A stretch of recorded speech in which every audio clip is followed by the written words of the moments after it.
عبد الرحمن الناصر نے جب اندلس کی بھاگ دوڑ سنبھالی تو اس نے فیصلہ کیا کہ وہ دنیا کو ایک ایسا تحفہ دے گا جسے رہتی دنیا تک یاد رکھا جائے گا۔ یہ تحفہ تھا مدینۃ الزہرہ، ایک ایسا شہر جسے بسانے کے لیے 10,000 مزدوروں نے دن رات کام کیا۔ یہاں کے محلات کی دیواروں پر سونا جڑا تھا اور چھتوں سے مایا پارا گرتا تھا جو سورج کی روشنی میں بجلی کی طرح چمکتا تھا۔ یہ وہ وقت تھا جب اندلس دنیا کا امیر ترین اور طاقتور ترین خطہ تھا۔ السلام علیکم، کیسے ہیں آپ سب؟ امید کرتا ہوں سب بالکل ٹھیک ٹھاک ہوں گے۔ داستان اندلس کی چوتھی ایپیسوڈ میں آپ سب کو خوش آمدید۔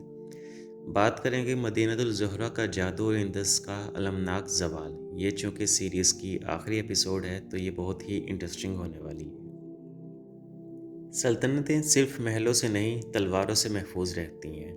اندلس کی تاریخ کا وہ نام جسے یورپ کے بڑے بڑے بادشاہ تھر تھر کانپتے تھے وہ تھا الحاجب المنصور۔ اس نے اپنی زندگی میں 50 سے زیادہ جنگیں لڑیں اور ایک بھی نہ ہاری۔ وہ اتنا نڈر تھا کہ ہر جنگ کے بعد اپنے کپڑوں سے مٹی جھاڑ کر ایک برتن میں جمع کرتا تھا تاکہ اسے اس کی قبر میں رکھا جائے اور وہ اللہ کو دکھا سکے کہ اس نے کتنا وقت میدان جنگ میں گزارا ہے۔ مگر افسوس، جب منصور مرا تو اس کے ساتھ ہی اندلس کا اتحاد بھی مر گیا۔ خلافت قرطبہ چھوٹے چھوٹے ٹکڑوں میں بٹ گئی۔ شہزادے تخت کی خاطر ایک دوسرے کا خون بہانے لگے۔ وہ ہاتھ جو پہلے قلم اور تلوار تھامتے تھے اب ایک دوسرے کے گریبانوں تک پہنچ گئے۔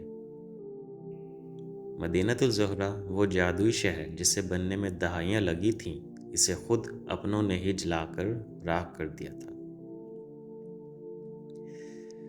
وقت گزرتا گیا اور مسلمانوں کے ہاتھ سے ایک ایک کر کے تمام شہر نکلتے گئے۔ آخر میں صرف غرناطہ بچا۔ 1492 میں جب آخری بادشاہ ابو عبداللہ نے غرناطہ کی چابیاں عیسائی حکمرانوں کے حوالے کیں اور شہر چھوڑ کر جانے لگا تو وہ ایک پہاڑی پر رک کر رونے لگا۔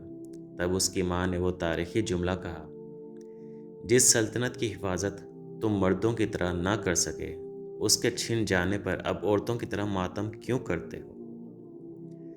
آج اندلس میں مسجد قرطبہ کے ستون اور الحمرا کی دیواریں تو موجود ہیں مگر وہ اذانیں خاموش ہو چکی ہیں۔ داستان اندلس ہمیں سکھاتی ہے کہ قومیں تب نہیں ہارتی جب ان کے پاس مال و دولت ختم ہو جائے، بلکہ قومیں تب ہارتی ہیں جب وہ علم و اتحاد چھوڑ دیتی ہیں۔ مگر کیا اندلس واقعی ختم ہو گیا؟ نہیں۔ آج آپ جو گٹار بجتے سنتے ہیں، جو شطرنج کھیلتے ہیں یا جو سرجری کے آلات ہسپتالوں میں دیکھتے ہیں، یہ سب اندلس کی ہی دین ہے۔ مسلمانوں نے وہاں سے نکلنے سے پہلے یورپ کو وہ روشنی دے دی تھی جس نے اسے جدید دنیا بنا دیا۔ اندلس آج اسپین کی ہواؤں میں، وہاں کی عمارتوں کے ڈیزائن میں اور ہماری تاریخ کے سنہری صفحات میں زندہ ہے۔ آپ کے خیال میں مسلمانوں کے زوال کی سب سے بڑی وجہ کیا تھی؟ عیش و عشرت یا آپس کی نا اتفاقی؟ داستان اندلس تو ختم ہوئی لیکن تاریخ کے سینے میں ابھی اور بھی بہت سے راز دفن ہیں۔ اگلی سیریز میں ہم کس عظیم سلطنت کی بات کریں گے؟